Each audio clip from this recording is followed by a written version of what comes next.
What?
Good morning, GracePointe. We're here, it's the early service. Yay, we're awake. Let's all stand together. We're gonna sing together. We all fall down, we get banged up, but the stars show how love heals us. Don't you look back, lift your head up, shake the dust off, tell me what love's made of. I can't hear you, I can't hear you, breath in our lungs, beat in our hearts. If you're folks, you got something to say. It's a brand new day. It's a brand new day. It's a brand new day. It's a brand new day. When the rain falls, when the ground shakes, when the wind blows, when your heart breaks, in the sorrow, in the laughter, starlight, love is ever after. I can't hear you, I can't hear you, breath in our lungs, beat in our hearts. Lift up your voice, you got something to say. It's a brand new day. It's a brand new day. It's a brand new day. It's a brand new the sunrise, oh, oh, fire in your eyes, oh, oh, mercy new, don't miss the way it shines. It's a brand new day. Here's a secret, feel the thunder. There's a storm, but you're not going under. It's a brand new day. It's a brand new day. It's a brand new day.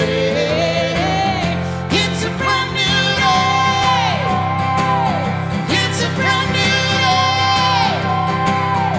It's a brand new day. It is. We got Cassie back. That's awesome. And we have all of you here this morning. We're so glad that you're with us today. We hope you feel safe and comfortable and at home. You belong here. How you exist in the world is amazing and beautiful and wonderful. We're going to sing a song that I wrote not too long ago, Lean This Way With Your Heart. We'll lean towards each other and let's sing it together.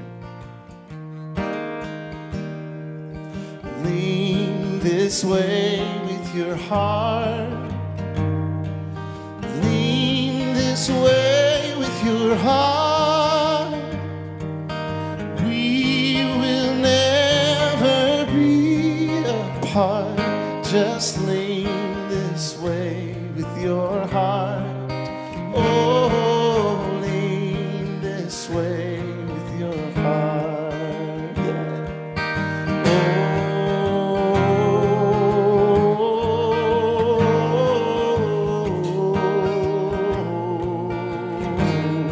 May our spirits abide.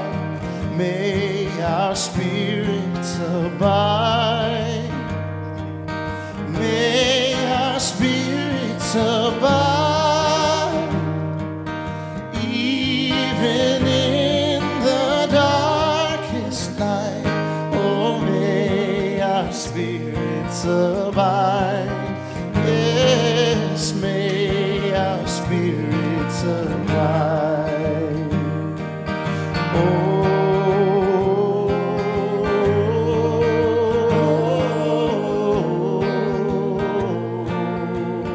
Will y'all lean with me? Let's lean this way.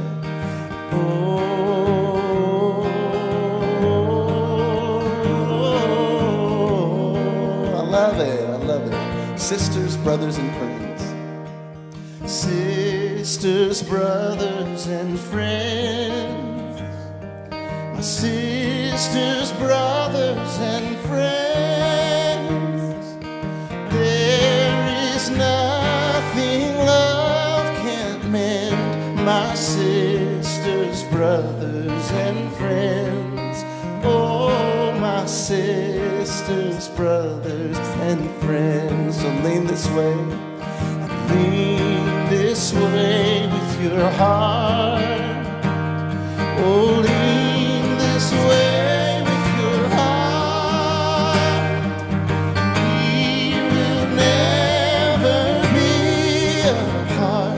Just lean this way with your heart. Oh, lean this way with your heart. Oh, lean this way with your heart.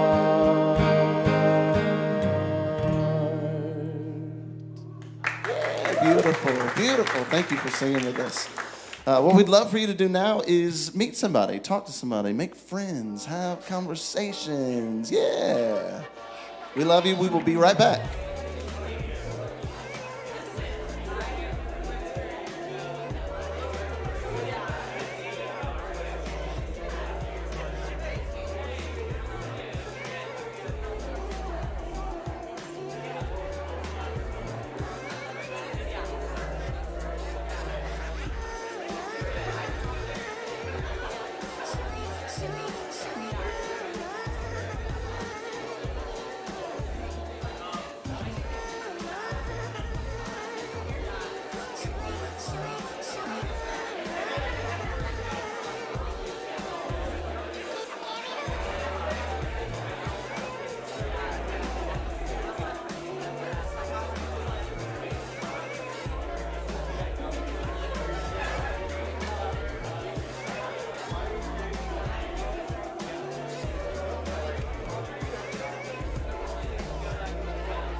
Hello, GracePointe.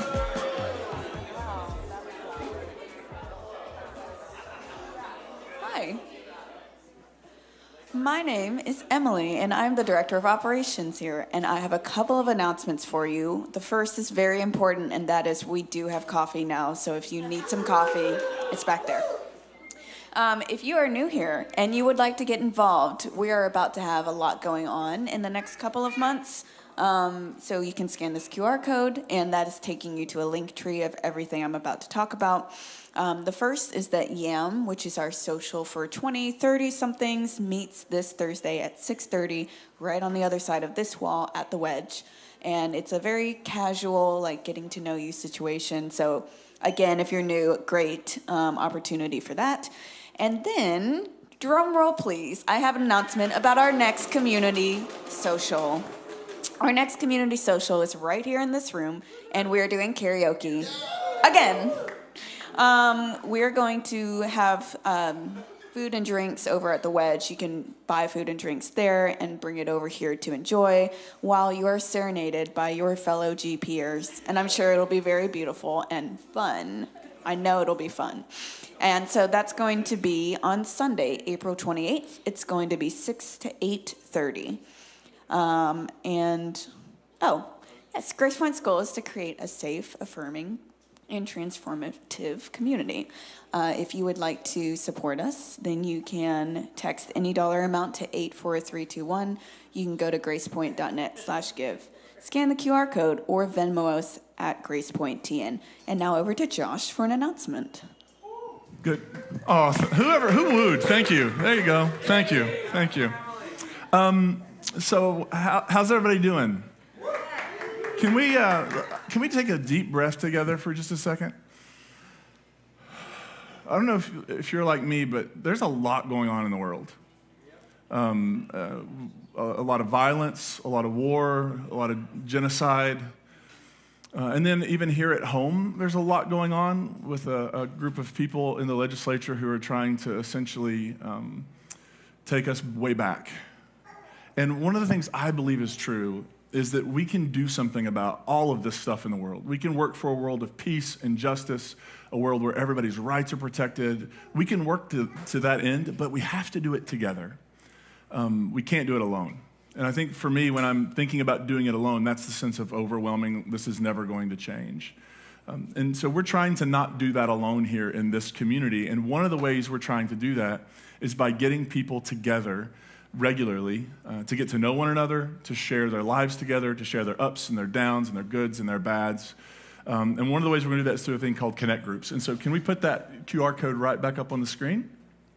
We have, I think, 9 to 10 groups that are going to be launching next month. And so we would love for you, if you're interested in participating, belonging to a group, if you'll scan that QR code, and it's cool to do it right now. Get your phone. It's great to get your phone out, bring the camera app up. If you're like me, it'll pop that little link up. You'll try to hit it. You'll miss it the first time. You may miss it the second time. I'm vamping now to give you time so that you can scan this QR code. And when you scan it, there'll be a tab there, or a link, whatever you call it, to click for Connect Groups. And there's just a few questions. It lets us know a little bit about you, about where you live, about like pet allergies and that sort of thing, so that we can get you in the right group. So please click. You don't click that. What do you do to it? You scan it. And then you click, and then you fill it out. And feel free to do that right now. If you want to wait till the end of the gathering, that's fine. Just don't forget. And we'll be doing this over the next few weeks, so this is not the only opportunity you'll have. But we would love for you to join us, because I really do believe we can do something about what's going on in the world, but we have to do it together. And these groups will be a way for you to not only get to know people in the GracePointe community, but it'll also be a way for you to build relationships within the GracePointe community and to experience an even deeper level of belonging in the GracePointe community, which is why we're all here. Does that make sense? Doc, thanks for being here today. Thank you, Josh. Yes. Makes a lot of sense. I love that. I think there's also power in coming together and joining our voices, singing together. There's something beautiful about that. So can we stand again once you're finished filling that out? If you want to go ahead and finish that, that's great. We're going to sing a song, Come to the Table. All of us have a seat at the table. No matter who we are, how we love, all of those things, we all have a seat at the table. Nobody owns the table. We don't presume to have any ownership over that table, but we do invite. We want to invite everybody to come and join and belong there. So let's sing this song together.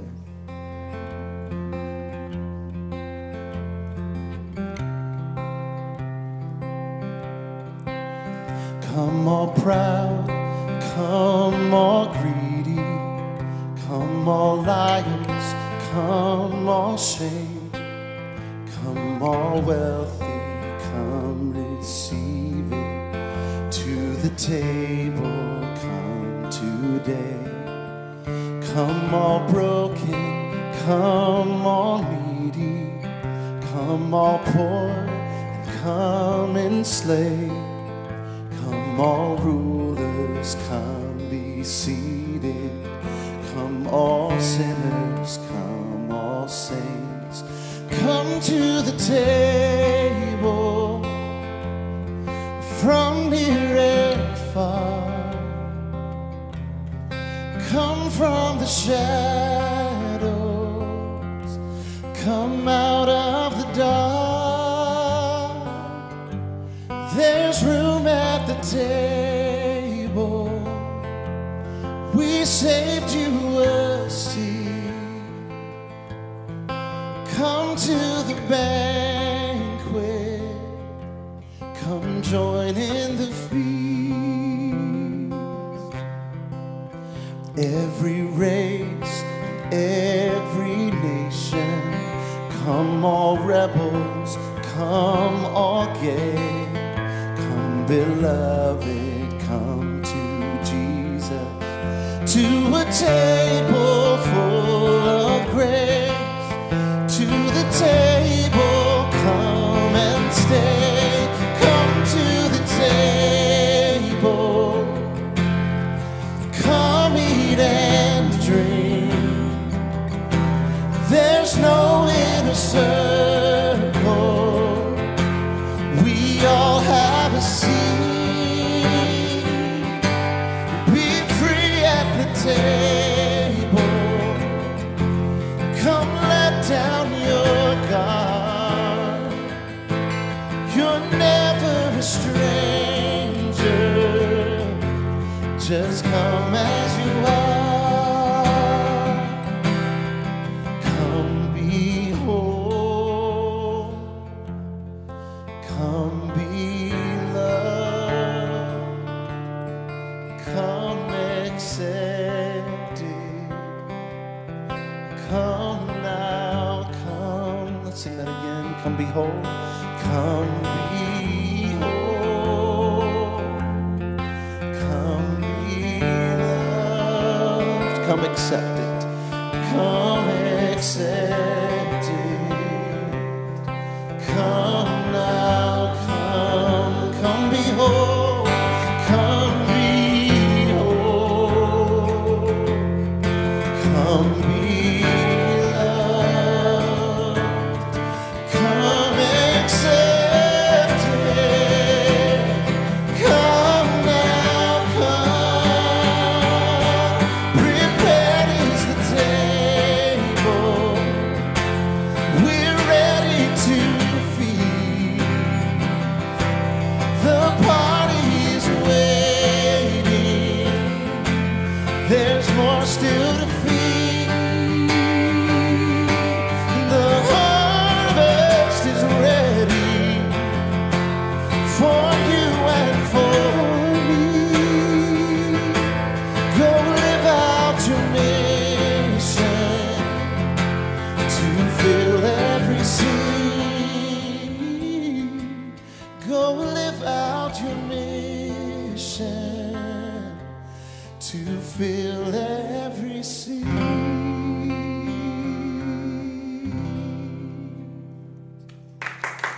Beautiful, beautiful. Thank you. You can be seated.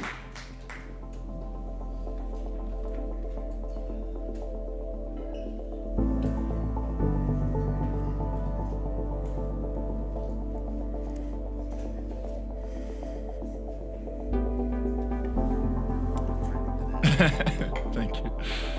Oh, you know, you all are the real smart ones, because it's going to be a gorgeous day and you came at 9. So you can go get your sunburn started way sooner than everybody who's going to be here at 11. Some of you tan. Well, why don't you rub it in? Some of us tan. Like, wow. We're all jealous. Hey, before we jump in, I wrote a book, as you know, and then I wrote another book, as you maybe know. And it came out the Tuesday after Easter. It's right there. It's right here. If you would like a copy, I'm happy to sign it. They're $15, and you can get them right back there after the gathering, in between the gathering. I can't really do it right now. I'm kind of busy. But if you'd like one after the gathering, I'm happy to do that. So as you know, I said last week, we usually jump from series to series, and we're sort of going in a direction. One of the things that happens, especially after we did such a long series on the Gospel of Mark, is there was stuff I wanted to talk about that was popping up for me. And so in the month of April, we're just kind of do that. I want to talk about the things that I've been thinking about. So today I'm going to talk about something. And then next week, our founding pastor, Stan Mitchell, is going to be here. He's going to be talking about something. I'm not sure what, but he's going to do it. And then I'll be back in the last week of the month, and we'll talk about more things that I find interesting lately. Today I want to talk about a word. I want to talk about a specific word. And the word, when I say it, it may make you break out in hives. It may make you be like, ugh, but I'm just going to say the word. Let's all take a collective moment. I want to talk about tradition. And I know for lots of us, we have I was going to say a love-hate relationship. Maybe it's hate-hate, I don't know. But that word tradition feels like an ill-fitting suit for a lot of us. But I want to try today to give us a different way to think about what that word means. And before I jump into that, though, I want to kind of hear from you. I wonder, and we do this here. If this is your first time, you're not going to be put on the spot. It's sort of one of those things, if you want to share, you can share. But when you hear the word tradition, what is it that comes to mind? What's like if you do that word association game, tradition, something pops in your head. Does anybody want to share what they think of? Habit? Okay. I've got a nicotine tradition, right? Like it's a great way to reframe it, isn't it? That's not bad. It's a tradition. Family, okay. There's a positive. What? Food. Yeah. Did anybody get excited specific times of the year because you're going to specific kinds of gatherings that you know will have specific kinds of food? Yeah, like when you get into late November, you know you're going to eat certain kinds of food. And for some of us, the food is not only like nourishment, but it's wrapped up in memory of the people who made it, the hands who made it, the ones you sat and enjoyed it with. Yeah. What else? Ritual. Okay. You have more you want to say? Okay. I thought you were like, I'm gonna say more. Ritual. Yep. What's that? Fiddler on the Roof. Okay. Family. Yep. What else? Anybody else? History. Y'all are a positive crowd. I love it. Yeah, to me, tradition can sometimes be a constraint. Like, we're meant to follow it, and to divert from that is not necessarily. Yeah. So this constraint, this thing we're supposed to do, we maybe even feel compelled, like we have to do it. This thing that if you like think about, maybe it's making a recipe, or maybe the holidays happen at this one person, maybe grandma's house every year, but then maybe you say, no, I would actually like to host everybody at my house, and then grandma and everybody else is mad because it's not exactly the same, right? Like tradition is this thing. It's almost like the rut at times, the rut you're supposed to stay in. Rut, okay, yeah. Dogmatic. The way we've always done it. The way was sort of very similar, dogmatic, the way we've always done it. Well, this is, I always think about that story. I don't know who came up with it, but where the mom's preparing dinner and her kid sees her cut the ends off the roast and put it in the pan, and like, why do you cut the ends off the roast and put it in the pan? Because grandma did. And finally they asked grandma, and grandma's like, well, just the pan was too small. I had to cut the ends off. And now it's a thing we all, the whole family does, and they think the only way to make a roast is to cut the ends off, when you could just get a bigger pan. Anybody else? So I did some looking around on the internet, not to brag, but I was looking for definitions of tradition. Like, how does the internet, how do these like Webster's and those sorts of places think about it? So here are a few definitions of tradition. An inherited, established, or customary pattern of thought, action, or behavior. Inherited, established, or customary pattern of thought, action, or behavior. Another one, a belief or story, or a body of beliefs or stories relating to the past that are commonly accepted as historical, though not verifiable. All right, so it's stuff primarily here that happened in the past.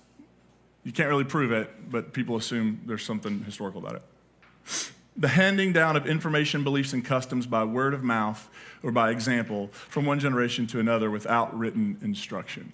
So this is a specific look at tradition, right? This is like the stuff, like you may say, well, somebody says something and you're like, well, that's not in the Bible. And they're like, well, but it's tradition, right? Like that's sort of the vibe on that. Cultural continuity in social attitudes, customs, and institutions. So here's what I noticed as I'm looking through all these definitions. The common thread in all these definitions seems to be that we generally see tradition as being something that tethers us to the past. All right, there's a thing that happened, and out of that thing that happened, this tradition sprung up.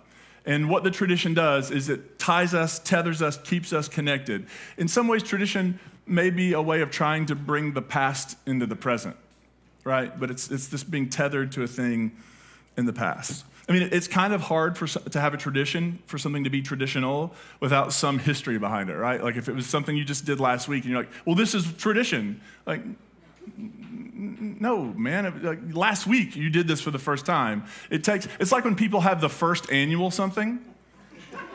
Like, can we just see how it goes? Like, what if it's awful? And like, how many annual events did you do? We just did one. That ain't annual. That's just one event. And if you think about the way because we tend to go toward the poles, right, one way or the other. If you think about the way we think about this on the poles and how it's portrayed, if you're on more of a progressive side, tradition is the enemy of progress, right? Tradition is the thing that's keeping us. The fact that people want to do things the way they did them back then is the thing keeping us from doing what we really need to do now. But then on the other side of that, people would say, well, progress just wants to destroy tradition. All right, that's all they're out to do. They're out to destroy the tradition. They're out to get rid of it. They're out to minimize it, to remove it. I think that's what many of our conservative traditional Christian siblings think we are doing as progressive Christians. Like we're just out to destroy Christianity. And I keep trying to say, no, I actually quite like Jesus. I have no desire to destroy anything that has to do with Jesus. What I do have a desire to tweak a little bit, and well, let's just be honest, to completely reimagine, are ways of understanding the Jesus story. But that's not the sermon today. I want to give you two images for tradition, and I want to maybe walk through what each image does and try to explain sort of why GracePointe, we're embracing one of these images. So the first image, let's put that on the screen. What is that? It's an anchor. Yeah, it's a barnacled, at the bottom of the sea anchor. When seen through this image, the image of an anchor, tradition is primarily the thing that keeps us firmly grounded in the past. So it's a past-oriented understanding of tradition. It tends to approach faith by saying everything that needs to be said or discovered or decided upon has been said, discovered, and decided upon by our spiritual ancestors in the past. And people will date that differently. Like, well, when? Oh, well, in like the early 30s with the life of Jesus. Well, yeah, but what about, well, with the apostles? Okay, but then there's also the church councils where they produce creeds, and then you have the Reformation in the 1500s, and there's all these. But for those of us today, when we are taught about tradition, it's often everything in the rear view, right? Nobody would say we're making tradition today. Often they would just say we're preserving, we're handing down, we're keeping, but tradition is something primarily past-oriented. When that becomes the case, what does the goal become? The goal is just to repeat the formulas and answers of the past. right? So when somebody brings up a question, or maybe this has happened to you before, where you were a curious mind and you were being told all these things, and this is how it is, and this is what it means, and this is how you read it, and something in you was going, I don't think so. That doesn't resonate with me. That doesn't sound right. There may be other ways, and what do I do? And so you don't want to just repeat the answers of the past, but people keep saying, no. The Creed says, or Luther said, or some other church father in the early church said.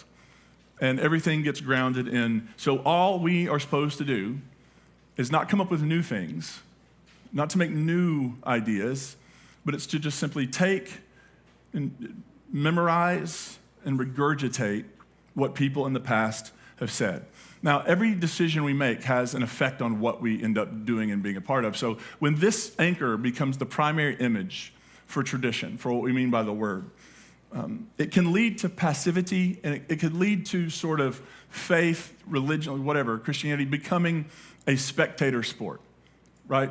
How many of you have ever gone to, this might be, if you're a Memphis Grizzlies fan like I am, this actually could be possible this season because they've had so many injuries, but do you ever go to a professional sporting event, like you're at an NBA game or you're at a baseball game or football game or whatever?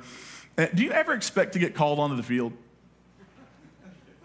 Like, we've had an injury, the quarterback went down, you in the stands, and then the spotlight comes on you and you start walking down and you're gearing up. That just doesn't happen, right? Because you're not there to be part of the game, the playing of the game. You're there to cheer, to encourage, to yell profanities, whatever it is you go drink $8 beer, whatever it is you do at a sporting event. That's why you're there. Nobody expects you to get involved. Nobody expects you to hit a triple. Nobody expects you to hit a three-pointer. Nobody expects you to be a part of it on the field. And when we see tradition this way, that's essentially what we're being told. Everything, all the touchdowns, all the sports ball scores have already happened, and your job now is just to read the sports almanac and find out who won.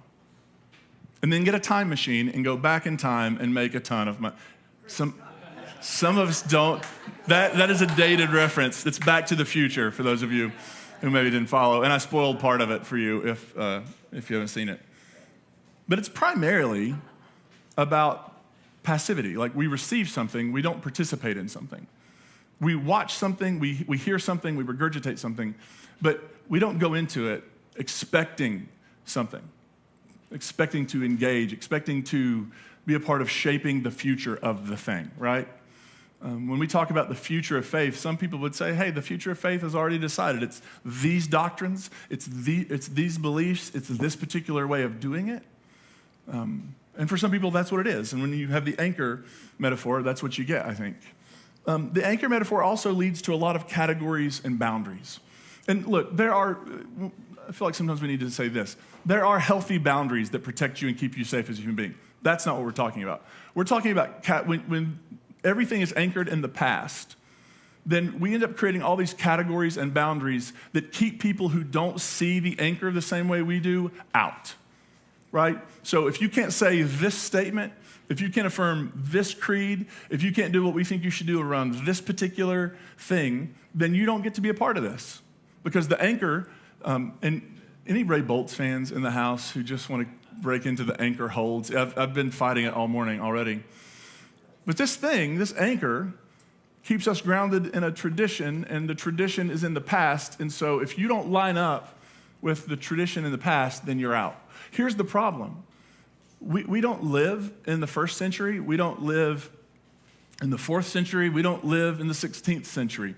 We live in the 21st century. And in so many ways, much of what we have learned since then challenges some of what what our tradition was saying back then, right?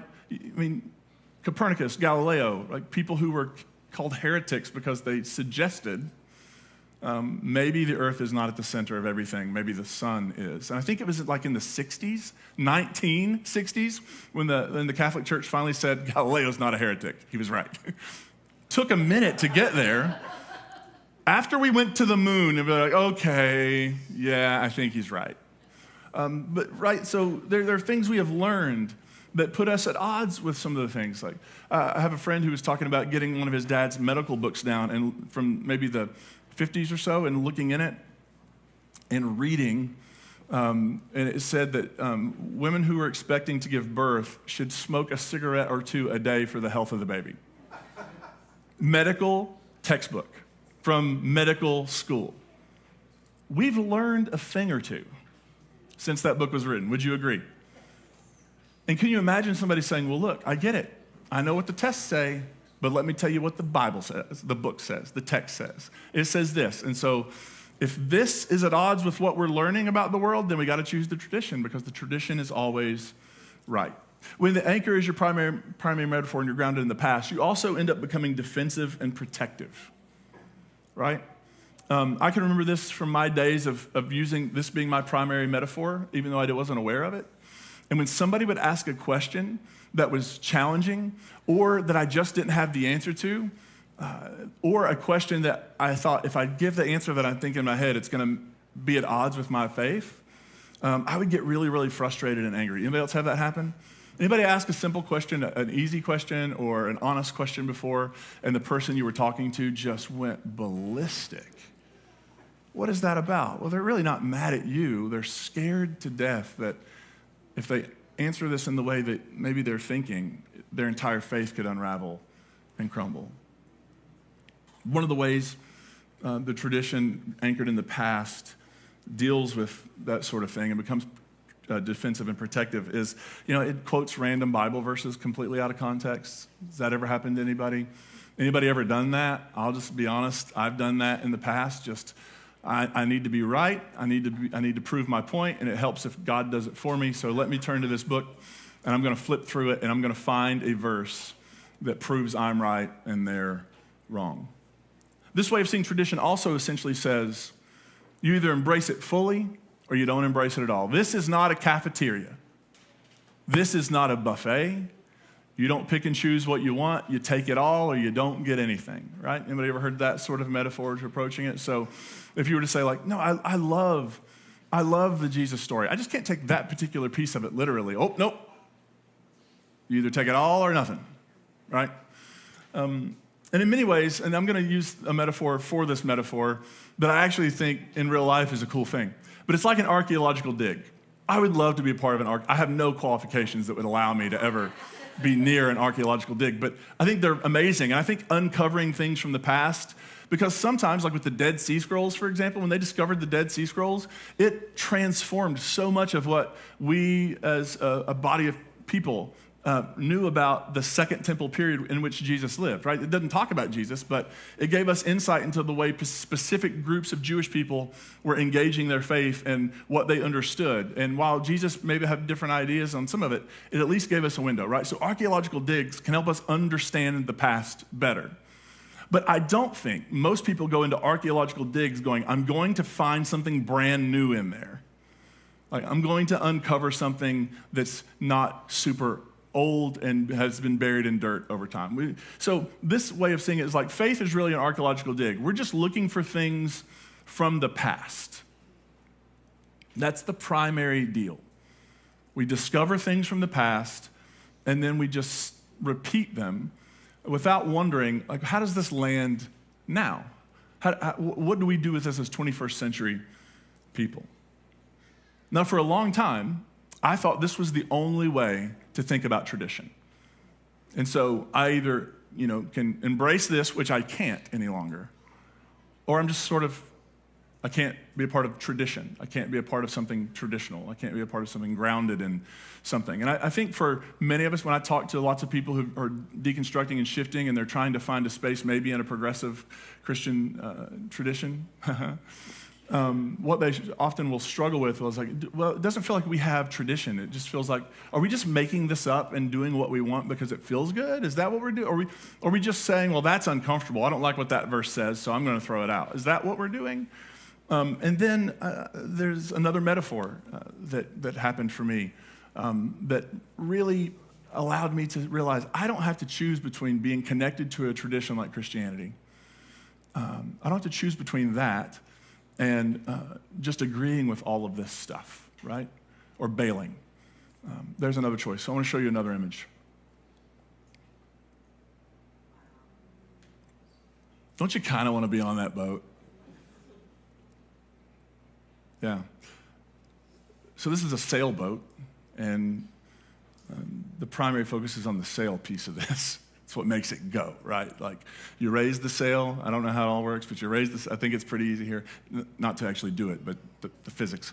You raise the sail, the wind blows, and it takes you somewhere. You got to decide how to steer it, right? But it takes you somewhere. This understanding tends to see the past decisions and discoveries of our ancestors as them faithfully engaging God with their time and place, and their time and place.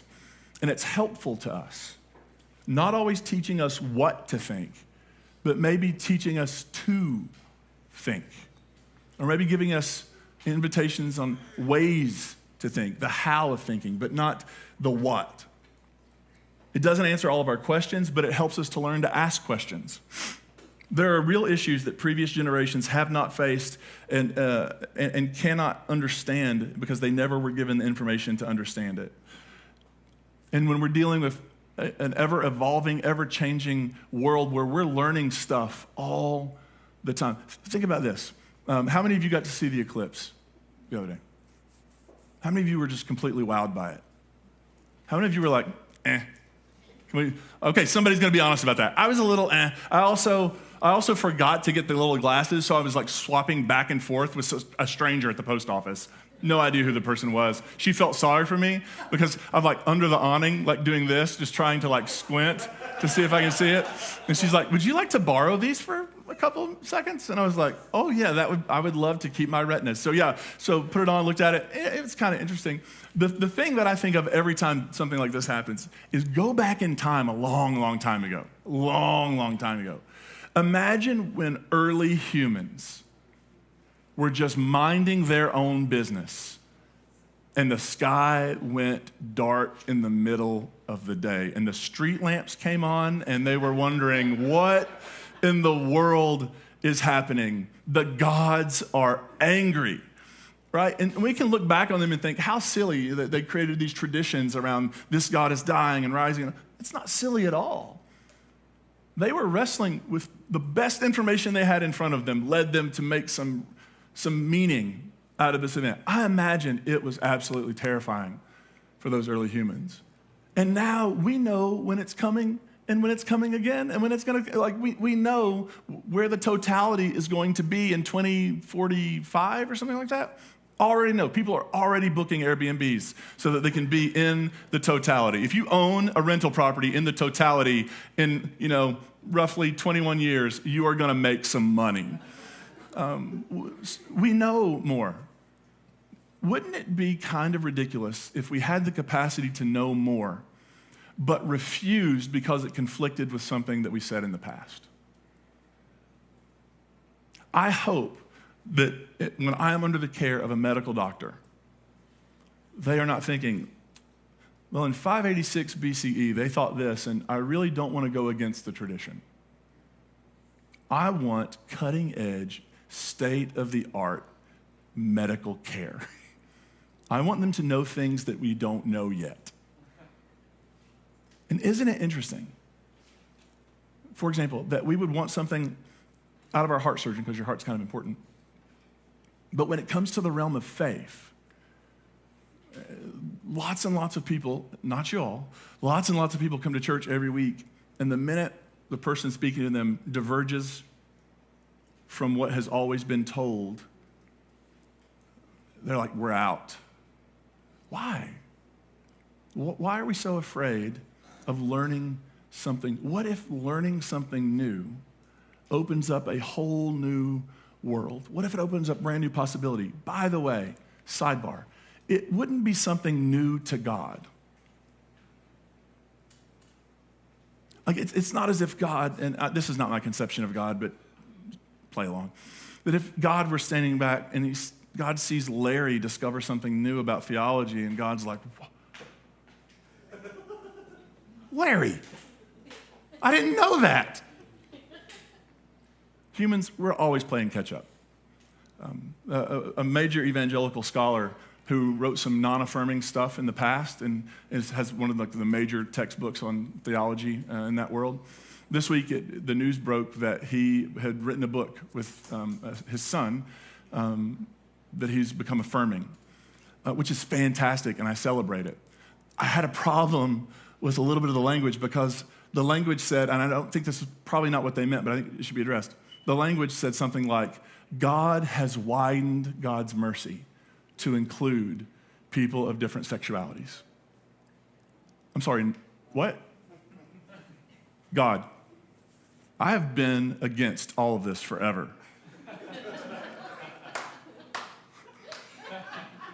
You see the absurdity? Always. But you know, in my old age, I'm getting a little more liberal. I'm good with it. And then God's like, no. We're always playing catch up. God's mercy, God's grace, God's compassion, God's inclusion has always been as wide as the universe. And some of us humans are finally, in some ways, catching up to that vision of God. It doesn't mean that God has suddenly pulled a swerve, a U-turn, that God's not doing anything new. God, I think, is going, oh, good, I'm glad some of you are finally catching up. You still got a long way to go, but I'm glad some of you are finally catching up. How does that happen? How does a sailboat go? It's wind, right? The wind, the sail. Now, the sail catches the wind, and the wind propels the boat. I was thinking through this in I think in Bible, and there are a couple texts that just popped in my brain as I was looking at this image. One is from John chapter 3, where Jesus is having this infamous discussion with Nicodemus, and he did it all so that people could write it on signs and hold it up at sporting events. He's like, this is going to be huge, huge. But here's what it says. Jesus is speaking to Nicodemus, trying to explain the mystery of God and how God does God stuff in the universe. And he says this, the wind blows where it chooses, and you hear the sound of it, but you do not know where it comes from or where it goes. So it is with everyone who is born of the Spirit. Jesus essentially says, if you want to understand what it means to be born of Spirit, watch the wind. You can't see where it comes from. You can't see where it goes. You see what it's doing in the moment. That's sort of what it's like for people who are born of Spirit. Then in Acts chapter 2, on the day of Pentecost, there's this big, I think you would classify it as a hubbub, where the Spirit descends on the early Jesus followers. Suddenly a sound from heaven like the howling of a fierce wind filled the entire house. When Scripture talks about Spirit and Spirit moving, it always, because the words are interchangeable, right? Spirit, breath, Spirit, wind. These things are deeply, deeply connected. Jesus says, if you want to be born of Spirit, it's like experiencing the wind. Which means there's a role for us here in this, right? Like, imagine a sailboat on the water with the sail down. And then going, why in the world are we not going anywhere? Well, because the sail, like, we have to hoist the starboard poop deck. You know what I mean? Like that's all boating terms. I know. I've watched Pirates of the Caribbean to prepare for this message, so I know. But this, we're not creating the wind, and that's a key piece of this. We aren't creating the wind. When people say, "Are progressive Christians just make?" No, we're not creating the wind. We've simply recognized that it's blowing. And we have places we'd like to go. And so we're raising the sail to allow the wind to power us. When you think about it like this, it's not there anymore, but the boat metaphor, the sailboat metaphor, it's not passive and checked out, but it's actually active and participatory. You raise the sail, you engage, you steer the boat, but the wind makes it go. It just seems more and more expansive. Have you ever seen a sail and then it's nothing and then the wind comes and it catches it and just, it's like an impressive thing, right? It's expansive. It engages our curiosity. It invites our innovation.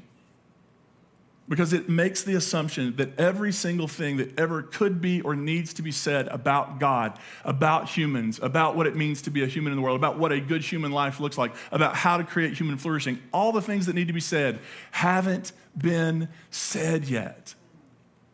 There are still new things that need to be said. And these new things are still being empowered by the wind of the tradition.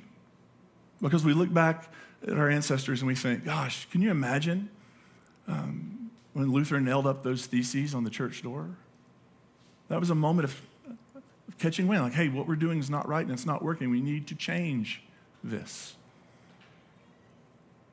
And even in the Reformation, they understood their motto is always reforming. And then at some point it stopped.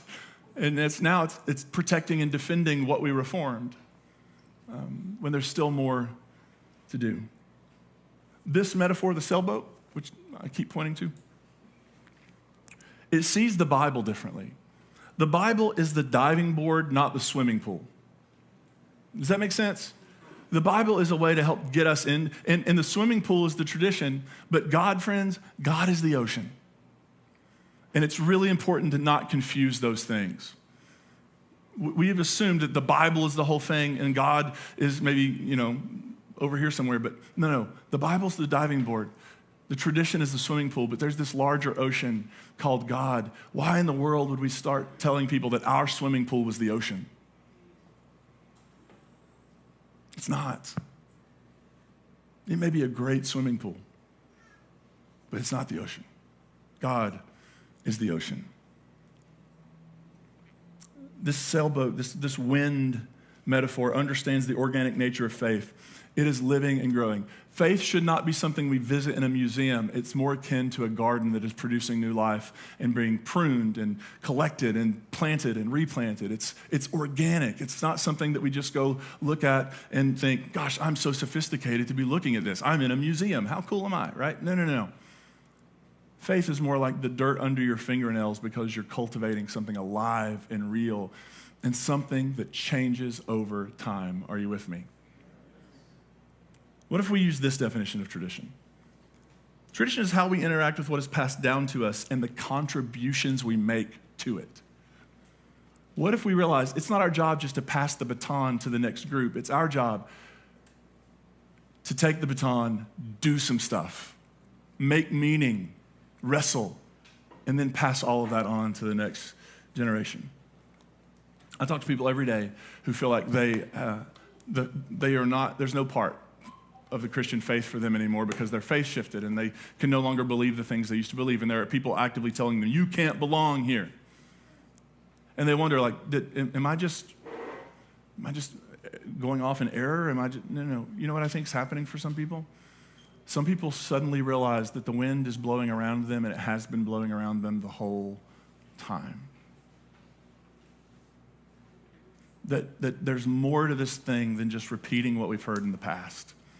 And what my hope for us as a community is that what we do in our gatherings, in our groups, in our conversations, whatever GracePointe Church does in the world, my hope is that we are a group of people who are regularly raising the sail to catch the wind, not being afraid of where it will take us, but understanding that wherever it takes us, whatever the new thing we learn, whatever the new understanding we develop, that is not a surprise to God, but God is actually the one who's making the wind blow.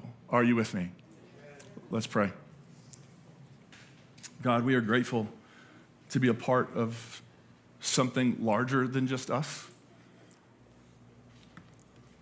And at the same time, may that not become for us an excuse or a cop-out for not making our contributions. We know that there's more to be said, there's more to be learned, there's more to be discovered. May we never believe that we have somehow arrived, but may we as a community and as people regularly raise the sail to harness the wind.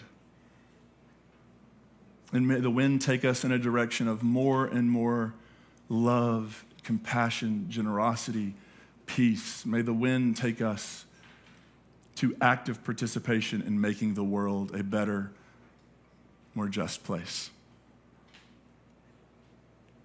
We offer this in gratitude in the name of Jesus, and everybody said, amen.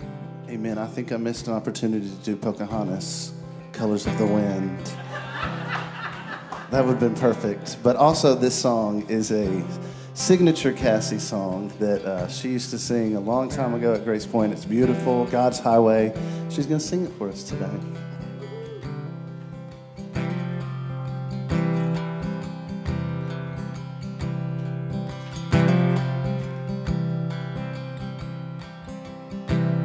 My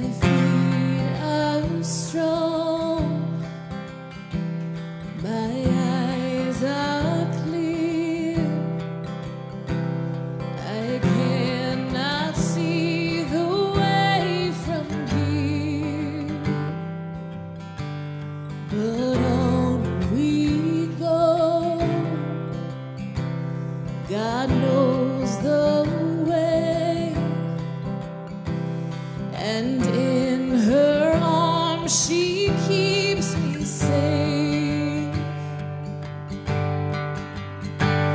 Fear not, keep on, watch and pray, walk in the light of God's highway.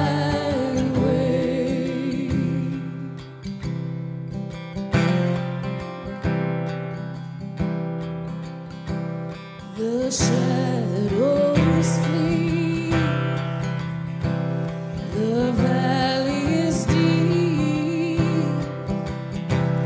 but evil cannot conquer me. Your rod and your staff, they protect me. You give me rest, you give me peace.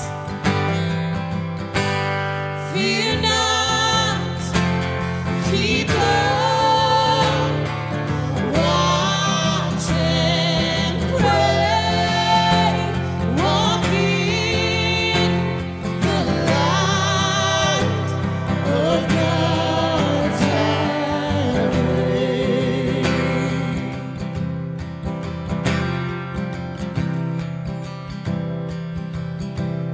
I see the shore from these troubled seas, this tiny ship that carries me. It is not yet, but it will be. So heaven come, it's you we need. Fear not, keep on, watch and pray, walk in the light of God's highway. I'm holding on to you, love. You're holding on to me. I'm holding on to you, love. You're holding on to Will y'all stand and sing that? I'm holding on. I'm holding on to you, love. You're holding on to me. Fear not, keep on, watch and pray, walk in the light of God's highway. Fear not, keep on, watch and pray, walk in the light of God's highway.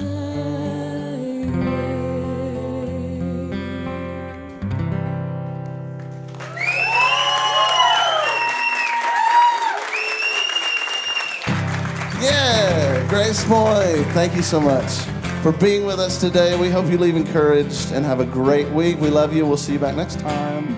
Enjoy this weather now.